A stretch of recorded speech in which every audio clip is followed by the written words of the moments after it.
दो बूंद जिंदगी के म्हणजे आपली पोलिओचा डोस झाला किंवा कोरोनामध्ये आपण लसीकरण केलं, वॅक्सिनेशन केलं. मग इथं आपल्या कामाची एक गोष्ट बघावं लागेल की वॅक्सिनेशन म्हणजे आपल्याला इम्युनिटी देते, रोग प्रतिकार क्षमता देते.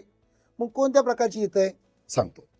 तर बघा, वॅक्सिनेशन वॅक्सिनेशन करतो म्हणजे आपण काय करतोय, मारलेले किंवा वीक केलेले जे व्हायरस आहेत, ओके, तेच आपण आपल्या शरीरामध्ये कमी डोसमध्ये सोडतोय. बरोबर आहे. म्हणजे आपण आर्टिफिशियली टाकतोय. काय करतोय म्हणजे कृत्रिमरित्या टाकतोय ना, म्हणजे एक प्रकारची आर्टिफिशियल इम्युनिटी आहे. पण त्याच वेळी जेव्हा हे आपल्या शरीरात टाकलं जातं, तर यावेळी अँटीबॉडीज म्हणजे रोगप्रतिकारक ज्या अँटीबॉडीज आहेत, प्रतिपिंड आहेत, ही आपली बॉडी स्वतः बनवते. स्वतः बनवते म्हणजे ही ॲक्टिव्ह इम्युनिटी झाली. म्हणजे वॅक्सिनेशन म्हणजे लसीकरण हे ॲक्टिव्ह इम्युनिटीमधलं आर्टिफिशियल म्हणजे कृत्रिम प्रकारचं इम्युनिटीचा प्रकार आहे.